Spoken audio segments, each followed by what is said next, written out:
नमस्कार। राजस्थान की तमाम फटाफट खबरों में आपका स्वागत है। राजस्थान की खबरों के लिए आपसे निवेदन कि यदि आपने हमारे चैनल को सब्सक्राइब नहीं किया तो कृपया करके आपके अपने चैनल को सब्सक्राइब करना ना भूलें। आप सब्सक्राइब करते हैं तो हमें हिम्मत होती है सही और सच्ची खबरें आप तक पहुंचाने की। तो क्या है आज की बड़ी खबर? मानसून की रफ्तार थमते ही एक बार फिर गर्मी ने रंग दिखाना शुरू कर दिया। रविवार को दिन भर तेज धूप खिली रही। इस दौरान लोग उमस और गर्मी से परेशान रहे। दिन का तापमान 0.5 डिग्री की बढ़ोतरी के साथ ही 33.4 डिग्री सेल्सियस पर पहुंच गया।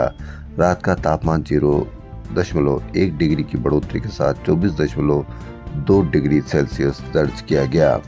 वहीं कबाड़ गाड़ी को स्क्रैप में देने के बाद अब उसके नंबर वाहन पर नए चढ़ सकेंगे। यह नंबर स्क्रैप करने वाली कंपनियों की ओर से दिए जाने वाले सर्टिफिकेट के बाद ही मिलेंगे। हालांकि इसके लिए वाहन मालिक को आरटीओ में कुछ शुल्क देना होगा। इतना ही नहीं, वाहन मालिक को स्क्रैप कंपनी से मिलने वाला सर्टिफिकेट अब बेचान भी होगा। यह सर्टिफिकेट कानूनी रूप से किसी दूसरे व्यक्ति को भी बेच सकते हैं। राजस्थान में आरयूएचएस अस्पताल। मुख्यमंत्री भजन लाल शर्मा के दौरे के बाद आरयूएचएस को बेहतर बनाने के उद्देश्य से 16 डॉक्टर लगाए गए थे, लेकिन उनमें से 12 कोर्ट से स्टे लेकर वापस एसएमएस अस्पताल चले गए।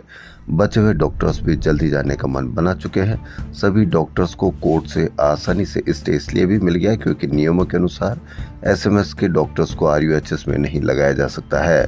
अब सरकार और चिकित्सा विभाग के सामने फिर सवाल खड़ा हो गया कि आरयूएचएस को किस तरह डेवलप किया जाए। इस क्षेत्र की 20 लाख से अधिक आबादी को आरयूएचएस में सीधे तौर पर बेहतर और सभी तरह का इलाज मिल सकता है। 2 माह पहले सीएम दौरे के बाद एसएमएस के 16 डॉक्टर लगाए गए थे। उनमें मेडिसिन से लेकर ENT, gastro, cardio, neuro, nephro सहित सभी सुपर स्पेशलिटी के शामिल थे। तब भी डॉक्टर्स यहाँ जाने के इच्छुक नहीं थे, लेकिन सरकार के दबाव में जाना पड़ा। 2 माह में 500 से बढ़कर 1200 ओपीडी हो गई थी। 12 स्टे लेकर फिर एसएमएस पहुंचे। अब कार्डियो, न्यूरो, नेफ्रो का एक भी डॉक्टर नहीं। ग्रेटर निगम क्षेत्र में अब मंदिर और स्कूलों से 100 मीटर की दूरी पर ही मीट की दुकानें खोली जा सकेगी। वर्तमान में 50 मीटर में मीट शॉप है। निगम ने इस संबंध में कार्रवाई करना शुरू कर दिया है। वहीं मीट की दुकान खोलने को लेकर बायलॉज में संशोधन के लिए ग्रेटर निगम डीएलबी को पत्र भेजेगा। इसमें सबसे बड़ा संशोधन मीट की दुकान का मंदिर से 50 नहीं बल्कि 100 मीटर की दूरी होना अनिवार्य करने के लिए लिखा जाएगा। राजस्थान में 33,000 छोटी बड़ी खदानों के लिए माइनिंग पॉलिसी के तहत जल्दी नए नियम लागू करेगी। इसके तहत खनन में रॉयल्टी वसूली ठेका प्रथा खत्म होगी। आवा काजावा प्रक्रिया द्वारा ईंट बनाने में लगे कुम्हारों को लाभ देने के लिए व्यावसायिक उपयोग में ईंट मिट्टी पर रॉयल्टी में छूट मिलेगी। बजरी रेट को कंट्रोल करने के लिए पोर्टल व्यवस्था भी लॉन्च किया जाएगा, जो बजरी उत्पादन से लेकर आमजन को उचित दर पर बजरी उपलब्ध कराने में महत्वपूर्ण भूमिका निभाएगी। रेवासा धाम में रविवार को रेवासा पीठ के उत्तराधिकारी मलूक पीठाधीश्वर राजेंद्र दास महाराज की चादर पोशी हुई। वह रेवासा पीठ के 18वें पीठाधीश्वर बने। देश भर से आए धर्माचार्यों ने राजेंद्र दास महाराज को चादर ओढ़ाई। हरिश्चंद्र माथुर लोक प्रशासन संस्थान को भारत सरकार के क्षमता निर्माण आयोग सीबीसी ने सिविल सेवाओं के प्रशिक्षण संस्थानों के राष्ट्रीय मानकों के पालन के लिए मान्यता प्रदान की है। यह प्रतिष्ठित मान्यता संस्थान की लोक प्रशासन में उत्कृष्टता के प्रति प्रतिबद्धता को दर्शाती है। ओटीएस की महानिदेशक श्रेया गुहा इस उपलब्धि पर गर्व व्यक्त करते हुए कहा कि ये मान्यता संस्थान की कड़ी मेहनत और समर्पण का परिणाम है। हम सिविल सेवकों को आधुनिक शासन की जटिल चुनौतियों से निपटने के लिए आवश्यक कौशल प्रदान करने के लिए प्रतिबद्ध है। डीओआईटी में पूर्व कांग्रेस सरकार के समय 3500 करोड़ के घोटाले हुए। विभाग में हुए 10 घोटालों के लिए 10 एफआईआर दर्ज होनी चाहिए।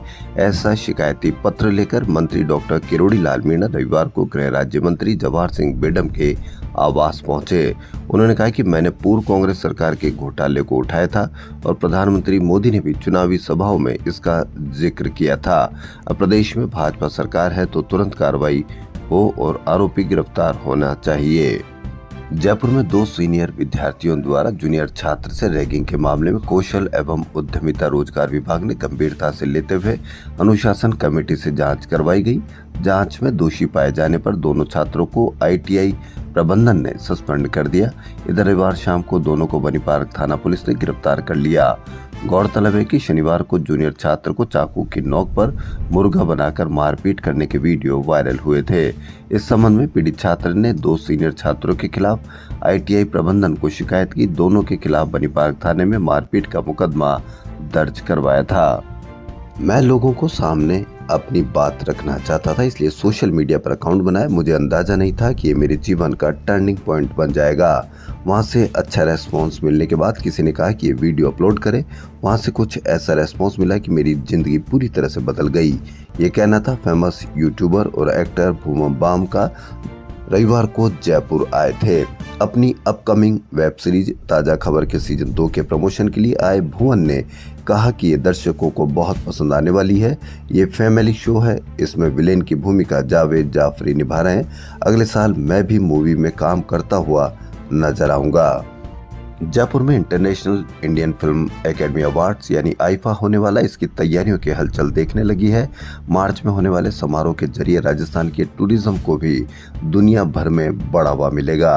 रोजगार के नए साधन उत्पन्न होंगे। शहरी नहीं, प्रदेश भर के होटलों में सेलिब्रिटी गेस्ट के ठहरने के लिए बुकिंग प्लानिंग भी होने लगी है। RDTM में शामिल होटलों की ओर से प्राप्त जानकारी के अनुसार कि टीम सेलिब्रिटी और स्पेशल गेस्ट की बुकिंग के लिए बातचीत करने लगी है। ओणम फेस्टिवल के मौके पर जयपुराइट्स ने केरल पराठा, रसम, सांभर जैसी कई मलयाली जायकों का स्वाद लिया। मौका था रविवार को south Indian restaurant banana leaf में आयोजित ओणम साध्या फीस्ट का। इस अवसर पर गेस्ट को केरल के विशिष्ट पारंपरिक व्यंजन परोसे गए। साथ ही ओणम के पर्व से रूबरू करवाया गया। खास बात यह रही कि यहाँ मुंबई से आए शेफ शरीफुल्लाह ने मेहमानों को परंपरागत रूप से केले के पत्ते पर लगभग 24 प्रकार के जायके सर्व किए।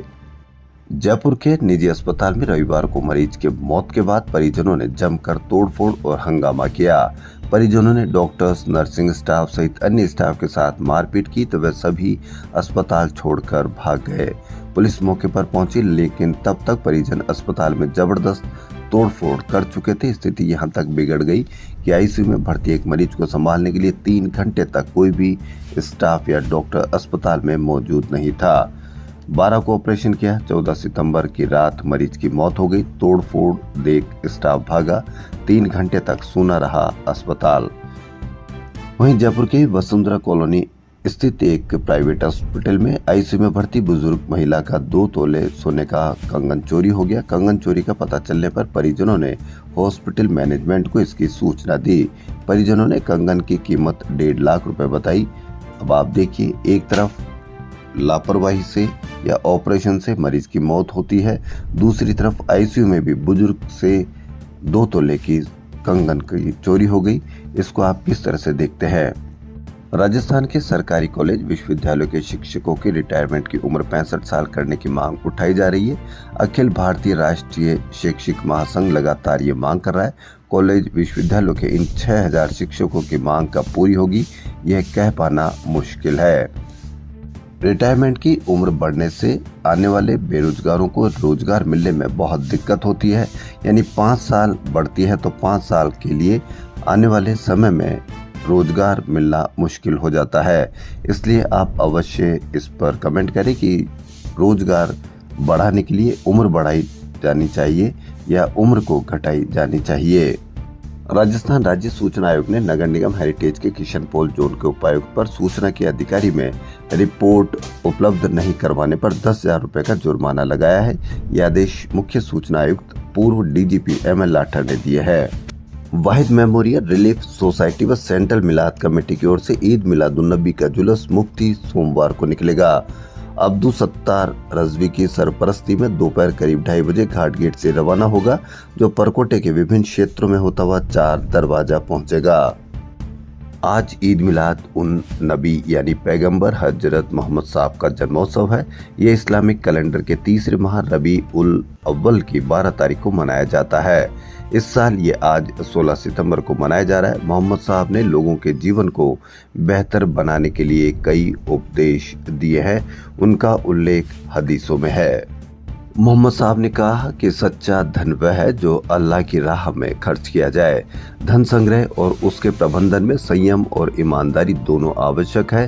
संपत्ति का महत्व उसके संग्रह में नहीं बल्कि उसके वितरण और परोपकार में है। धन का उपयोग समाज की भलाई में करना चाहिए। मोहम्मद साहब ने कहा कि जो दूसरों के लिए अच्छा करता है वह अल्लाह का सबसे प्रिय है। एक हदीस में उन्होंने कहा कि दान देने से अल्लाह की नाराजगी दूर होती है। हमें अपनी संपत्ति और समय का उपयोग दूसरों की भलाई के लिए करना चाहिए। एक सशक्त समाज की नींव रखता है। अंतर्राष्ट्रीय वैश्य महासम्मेलन का शनिवार को अजमेर रोड के होटल फंड हैबिटेट ग्रांड अनुकंपा के प्रतिष्ठित बैंक्वेट हॉल में शुभारंभ हुआ। महासम्मेलन में वैश्य समाज से जुड़े प्रदेश के विधायक व सांसदों का सम्मान किया गया। इस दौरान मुख्य अतिथि के तौर पर मौजूद रहे लोकसभा अध्यक्ष ओम बिरला ने कहा कि हमें जाति के आधार पर टिकट मांगना नहीं चाहिए। जातियों के आधार पर राजनीतिक प्रतिस्पर्धा नहीं करनी चाहिए। जातियों के नाम पर नेतृत्व करना वैश्य समाज का हिस्सा नहीं होना चाहिए। समाज को हमेशा संस्कृति संस्कार के साथ सेवा समर्पण से कार्य करते रहना चाहिए। अभी तक यही होता आया कि जातियों के आधार पर ही टिकट दिए गए हैं। पूरे 70 साल में आप अंदाजा लगा लीजिए कि जिसकी ज्यादा संख्या है जाति के आधार पर उनके जीते हुए विधायक और कितने हैं, और जितनी जनसंख्या कम है यानी स्वर्ण जाति वालों के विधायक सांसद कितने हैं। इससे ही आप अंदाजा लगा लीजिए। राहुल गांधी ने जो जाति आधारित गणना की बात की है वो इसी आधार पे की है कि जिसकी जितनी जाति की संख्या अधिक है उसको उतना ही अधिकार मिलना चाहिए ताकि हर व्यक्ति तक आरक्षण का लाभ मिल सके और जो भी योजना है उसका लाभ मिल सके। राजस्थान के 100 युवा और प्रगतिशील किसान प्रशिक्षण के लिए विदेश भेजे जाएंगे। नॉलेज एनहांसमेंट प्रोग्राम के पहले चरण में इन प्रगतिशील युवा किसानों को कृषि व पशुपालन के क्षेत्र में नवाचार करने वाले देशों में भेजा जाएगा ताकि राजस्थान में उच्च तकनीक के प्रयोग में कम जगह और कम लागत में अधिक फसल उत्पादित की जा सके। राइजिंग राजस्थान इन्वेस्टमेंट समिट की सफलता के लिए सभी सरकारी विभाग काम करेंगे। प्रदेश में निवेश को आकर्षित करने के लिए विभागीय स्तर पर प्री समिट का आयोजन किया जाएगा जिसमें पर्यटन, यूडीएच, आईटी विभाग, उद्योग, रिको, कृषि व पशुपालन, शिक्षा, खान एवं पेट्रोलियम ऊर्जा विभाग शामिल होंगे। नेता प्रतिपक्ष टीकाराम जूली ने कहा कि चिकित्सकीय पेशे में सेवा का भाव झलकता है। उन्होंने कहा कि बहुत सी ऐसी बीमारियां हैं जिनका इलाज केवल फिजियोथेरेपी से ही संभव है। जूली रविवार को अलवर के औद्योगिक क्षेत्र स्थित ESIC मेडिकल कॉलेज के सभागार में आयोजित नेशनल फिजियोकॉन 2024 में देश भर से शामिल हुए चिकित्सकों को संबोधित कर रहे थे। जयपुर के परकोटे में लीकेज सीवरेज लाइन का पता लगाने के लिए लगाए गए 4 करोड़ की सेंसर व्यवस्था अब फेल हो गई है। सेंसर लगने के बाद भी निगम अधिकारियों को लीकेज का समय पर पता नहीं लग पा रहा है, जबकि सीवरेज लीकेज से पहले पता लगने के लिए परकोटे में स्मार्ट सिटी के तहत 2000 सीवरेज के ढक्कन और रोड लाइट पर 4 करोड़ रुपए के सेंसर लगाए गए थे। शहर में इसमें से अब कुछ ही सेंसर काम कर रहे हैं। समय पर मेंटेनेंस नहीं होने की वजह से सेंसर खराब हो गए। वहीं कंट्रोल रूम भी काम नहीं कर रहा है।